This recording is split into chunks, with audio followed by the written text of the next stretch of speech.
Welcome to 99 TV. నేను బ్రహ్మనాయుడు. విజయసాయి రెడ్డి ఈ పేరు వింటే గుర్తుకొచ్చేది ఒకప్పుడు వైఎస్ఆర్ కాంగ్రెస్ పార్టీ.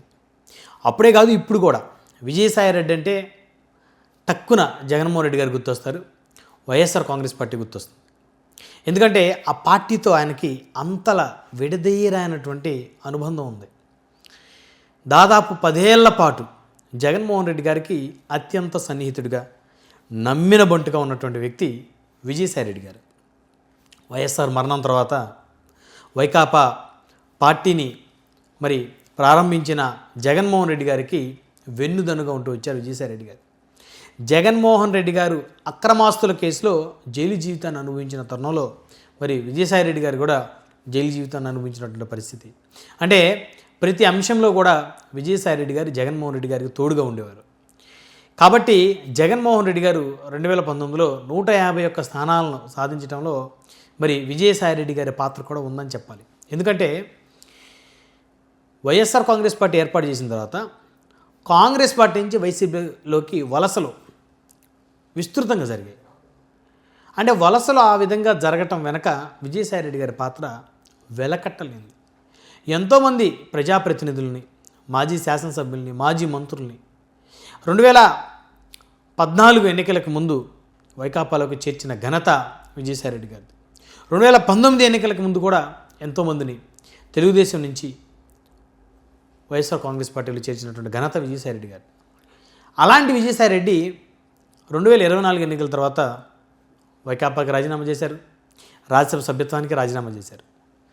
అంటే జగన్మోహన్ రెడ్డి గారికి ఆత్మ విజయసాయి రెడ్డి అని చెప్పాలి. వైఎస్ రాజశేఖర రెడ్డి గారికి కేవీపీ రామచంద్రరావు గారు ఎలాగో జగన్మోహన్ రెడ్డి గారికి విజయసాయి రెడ్డి గారు అంతకంటే ఎక్కువ అనుకునేవారు అప్పట్లో. ఇద్దరి మధ్య ఏం జరిగింది ఏమో తెలియదు. సాయి రెడ్డి గారు 2024 ఎన్నికల్లో ఆయనకి ఇష్టం లేకపోయినా జగన్మోహన్ రెడ్డి గారు ఒత్తిడి మేరకు నెల్లూరు నుంచి ఎంపీగా పోటీ చేశారు. అటు తెలుగుదేశం నుంచి వేమిరెడ్డి ప్రభాకర్ రెడ్డి గారు పోటీ చేశారు. ఇక్కడ వైఎస్ఆర్సీపీ నుంచి విజయసాయి రెడ్డి గారు పోటీ చేసి ఘోరమైనటువంటి ఓటమి చూశారు. అప్పటికే ఆయన రాజ్యసభ సభ్యుడిగానే ఉన్నారు. ఇక వైసీపీ 11 స్థానాలకు పరిమితం అవటం, చాలామంది పార్టీల నుంచి వెళ్ళిపోవటం జరిగింది. కానీ ఎవరు వెళ్ళినా విజయసాయి రెడ్డి గారు వెళ్ళరు అని అనుకున్నారు. కానీ ఆయన వైకాపాని వదిలి వెళ్ళిపోయారు. సో తన రాజకీయాలకు దూరంగా ఉంటానని ప్రకటించారు. మళ్ళీ రాజకీయాలకు వస్తా అని చెప్పేసి లీకులు వదిలినటువంటి పరిస్థితి. అయితే తాజాగా విజయసాయి రెడ్డి గారు చేసినటువంటి ట్వీటు వైసీపీ శిబిరాల్లో ఆందోళన కలిగిస్తుంది. అంటే అసలు విజయసాయి రెడ్డి గారు ఏం ట్వీట్ చేశారు, ఎందుకు ఆందోళన కలిగిస్తుంది అనేది ఒకసారి చూద్దాం. ఆయన ట్వీట్ చదువుతాను. విజయసాయి రెడ్డి గారు అఫీషియల్గా ఆయన ఎక్స్ వేదికగా చేసిన ట్వీటు: అమ్ముడుపోయిన కోటరీల మధ్య బందీలుగా ఉన్న ఓ ప్రజానాయకులారా ఆలోచించుకోండి. భవిష్యత్తులో ఇక్కడ మీకు ఏం జరగబోతుందో ఇప్పటికైనా గుర్తించండి. వెనిజువేలాలో ఎంతో భారీగా ప్రజాదరణతో ఎన్నికైన తర్వాత army, navy, air force, intelligence అధిపతులు ఇంతమంది చుట్టూ ఉన్న మిస్సైళ్ళు, యుద్ధ విమానాలు, భారీ సైన్యం ఎంతగా ఉన్నా ఆ దేశ అధ్యక్షుడిని, అతడి భార్యని ప్రెసిడెన్షియల్ ప్యాలెస్ నుంచి అమెరికా ఎలాంటి ప్రతిఘటన లేకుండా ఎత్తుకుపోగలిగిందంటే కారణం ఏమిటి? వారంతా అమ్ముడుపోవడమే కదా. అంటే ఎవరి గురించి చేశారు విజయసాయి రెడ్డి గారు ఈ ట్వీట్ అనేది రాజకీయ వర్గాల్లో జోరుగా సాగుతున్న చర్చ.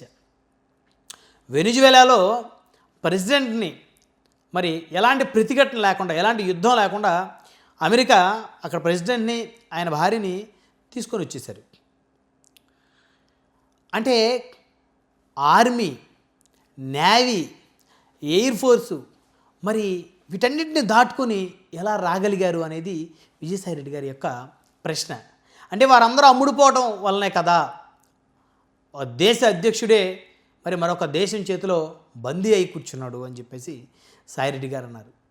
అంటే సాయిరెడ్డి గారు ఎవరిని ఉద్దేశించి అన్నారు అనే దాని మీద మనం మాట్లాడాలంటే ఖచ్చితంగా వైఎస్ఆర్ కాంగ్రెస్ పార్టీని, ఆ పార్టీ అధినేత జగన్మోహన్ రెడ్డి గారిని ఉద్దేశించే విజయసాయి రెడ్డి గారు మాట్లాడినట్టయితే అందరికి అర్థమవుతుంది.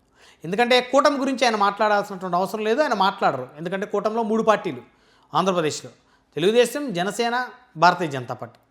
సో కాబట్టి వారి గురించి మాట్లాడేటువంటి పరిస్థితి విజయసాయి రెడ్డి గారికి ఉండదు, ఆ ఆలోచన కూడా చేయరు. ఇక మిగిలిన ఏకైక పార్టీ వైఎస్ఆర్ కాంగ్రెస్ పార్టీ, ప్రజల బలంగా ఉన్న పార్టీ. ఆ పార్టీ అధ్యక్షుడు జగన్మోహన్ రెడ్డి గారు చుట్టూ కోటరీ ఉంది అని చెప్పేసి సాయిరెడ్డి గారు అన్నారు. అమ్ముడుపోయిన కోటరీల మధ్య బందీలుగా ఉన్న ఓ ప్రజానాయకులారా ఆలోచించుకోండి, భవిష్యత్తులో ఇక్కడ మీకు ఏం జరగబోతుందో ఇప్పటికైనా గుర్తించండి. అమ్ముడుపోయిన కోటరీల మధ్య బందీలుగా ఉన్న ప్రజానాయకులారా అన్నారు. అంటే జగన్మోహన్ రెడ్డి గారు చుట్టూ ఉన్నటువంటి కోటరీ అమ్ముడుపోయిందని, వారందరూ కూటమి నేతలతోనో లేకపోతే వివిధ కారణాలతోటి ఇతర పార్టీ వాళ్ళతో టచ్లో ఉన్నారని, జగన్మోహన్ రెడ్డి గారికి సంబంధించినటువంటి సీక్రెట్ విషయాలు లీక్ చేస్తున్నారని, సో దానివల్ల భవిష్యత్తులో జగన్మోహన్ రెడ్డి గారికి ముప్పు వాటిల్లిందని చెప్పేసి సాయిరెడ్డి గారు చేసినటువంటి ట్వీట్ నిజంగా చాలా ఆశ్చర్యం. అంటే ఇంకా ఆయన జగన్మోహన్ రెడ్డి గారి గురించి ఆలోచిస్తున్నారు, ఇంకా జగన్మోహన్ రెడ్డి గారి భవిష్యత్తు గురించి ఆలోచిస్తున్నారు, బెంగపడుతున్నారు. ఇంకా వైఎస్ఆర్ కాంగ్రెస్ పార్టీ మీద విజయసాయిరెడ్డి గారు ప్రేమ చావలేదని అయితే చెప్పాలి. ఎందుకంటే జగన్మోహన్ రెడ్డి గారి మీద ఆయనకి ఎలాంటి ప్రేమ అభిమానం లేకపోతే ఆయన ఎలా పోతే నాకేందులే అని చెప్పేసి ఆయన పార్టీకి ఆయన ఏదో ఒక రాజకీయ పార్టీలో భారతీయ జనతా పార్టీ పెద్దలతోటి ఏదో ఒక విధంగా ఆయన లైజనింగ్ చేసుకొని ఆ పార్టీలకు వెళ్ళేటువంటి ప్రయత్నం చేసేవాడు. బహుశా ప్రయత్నం చేస్తున్నారు, అయినా వర్కౌట్ అవ్వట్లేదు అనేటువంటి చాలా డిస్కషన్స్ కూడా జరుగుతూ ఉన్నాయి స్టేట్ పాలిటిక్స్లో, నేషనల్ పాలిటిక్స్లో. అయితే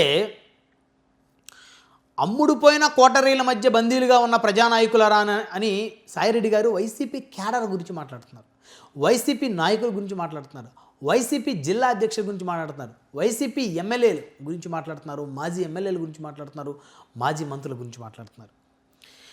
అంటే ఆయన ఇండైరెక్ట్గా ఎవరిని అన్నారు? కోటరీ అంటే ఎవరు? వైఎస్ఆర్ కాంగ్రెస్ పార్టీలో కోటరీ అంటే ఎవరు? ఒక సజ్జల రామకృష్ణారెడ్డి గారు ఉన్నారు, ఆయన్ని మరి బలమైన కోటరీ అని చాలామంది అంటారు. ఒక వైవి సుబ్బారెడ్డి గారు ఉన్నారు, జగన్మోహన్ రెడ్డి గారికి స్వయాన బాబాయ్. ఎందుకంటే వైఎస్ విజయలక్ష్మి గారి చెల్లెలు వైవి సుబ్బారెడ్డి గారి భార్య కాబట్టి మరి ఆయన కూడా బలమైన కోటరీగా ఉన్నారు. ఇంకొంతమంది జగన్మోహన్ రెడ్డి గారికి అత్యంత సన్నిహితంగా ఉన్నటువంటి ఓఎస్డీలు కొంతమంది ఉన్నారు. సో అప్పట్లో ధనుంజయ రెడ్డి గారు, కృష్ణమోహన్ రెడ్డి గారు ఉండేవారు. సో వారు ఇప్పుడు అనేక రకాల కేసులతో సతమతమవుతూ ఇబ్బందులు పడుతున్న పరిస్థితులు ఉన్నారు. కాబట్టి విజయసాయి రెడ్డి గారు సజ్జల రామకృష్ణారెడ్డి గారిని, వైవి సుబ్బారెడ్డి గారిని ఉద్దేశించి అన్నారు అనేటువంటి ఒక చర్చ వైకాపాలో కూడా జరుగుతాం. అంటే సజ్జల రామకృష్ణారెడ్డి గారి మీద విజయసాయి రెడ్డి గారు ఎందుకు అంత కోపాన్ని పెంచుకున్నారు, లేదా వైవి సుబ్బారెడ్డి గారి మీద ఎందుకు అంత కోపాన్ని, ద్వేషాన్ని పెంచుకున్నారు, లేదా పెద్దిరెడ్డి రామచంద్రారెడ్డి గారి మీద ఏమన్నా కోపాన్ని, ద్వేషాన్ని పెంచుకున్నారా? సో కాబట్టే వారి గురించి మాట్లాడుతున్నారు. ఎందుకంటే పెద్దిరెడ్డి రామచంద్రారెడ్డి గారు కూడా బలమైనటువంటి పవర్ సెంటర్ వైఎస్ఆర్ కాంగ్రెస్ పార్టీలో ఒక పిల్లర్ అని చెప్పాలి, అందులో డౌట్ లేదు. సో కాబట్టి జగన్మోహన్ రెడ్డి గారు చుట్టూతా కోటరీ ఉందని మాట్లాడుతూ ఉన్నారు. అంటే ఇంకొక అంశం మనం ప్రస్తావిస్తే ఈ మధ్య కాలంలో వస్తున్నటువంటి రూమర్స్ ఏంటంటే పెద్దిరెడ్డి రామచంద్రారెడ్డి గారి కుమారుడు పెద్దిరెడ్డి మిథున్ రెడ్డి గారు బీజేపీతో సఖ్యతగా ఉన్నారని, ఆయన ఆల్రెడీ లిక్కర్ స్కామ్లో మరి ఆయన ఇబ్బంది పడతా ఉన్నారు, కేసులు ఎదుర్కొంటా ఉన్నారు, ఆల్రెడీ రిమాండ్ కూడా చేసి వచ్చారు. సో ఆయన బీజేపీతో సఖ్యతగా ఉన్నారని, బీజేపీకి వెళ్ళేటువంటి ఆలోచనలో ఉన్నారనేటువంటి ఒక రూమర్స్ కూడా వచ్చాయి. ఒకవేళ వారిని ఉద్దేశించన్నారా, పెద్దిరెడ్డి గారి కుటుంబాన్ని ఉద్దేశించన్నారా సాయిరెడ్డి గారు, లేదా సజ్జల రామకృష్ణారెడ్డి గారిని ఉద్దేశించన్నారా? అసలు సాయిరెడ్డి గారు బయటికి వెళ్ళడం వెనక సజ్జల గారి పాత్ర ఏమైనా ఉందా, లేదా వైవి సుబ్బారెడ్డి గారి గురించి అన్నారా? ఎవరన్నా ఖచ్చితంగా ఈ ముగ్గురులో ఎవరో ఒకరి గురించి అంటారు, లేదా ఈ ముగ్గురు గురించి అనేటువంటి అవకాశం ఖచ్చితంగా ఉంది. సో మొత్తానికైతే విజయసాయిరెడ్డి గారు జగన్మోహన్ రెడ్డి గారి చుట్టూతా ఇంకా కోటరీ ఉందని, ఆ కోటరీ అమ్ముడుపోయిందని ఆయన మాట్లాడటం ఏదైతే ఉందో వైసీపీ శ్రేణుల్ని ఆందోళనకు గురి చేస్తుందనైతే చెప్పొచ్చు. అయితే దీని మీద వైకాపా అధినేత విశ్లేషించుకొని మరి ఆ కోటరీని దాటి మరి ప్రజల్లోకి, నాయకుల్లోకి వెళ్తేనే ఆ పార్టీకి మనుగడ ఉండేటువంటి అవకాశం ఉంటుంది. కానీ ఆ కోటరీని ఆ విధంగా పెట్టుకొని ఆయన 35% ఓట్ బ్యాంక్ ఉన్నా, 40% ఓట్ బ్యాంక్ ఉన్నా అధికారంలోకి రావటం అనేది అసాధ్యం అనేటువంటి వాదన బలంగా వినపడుతుంది.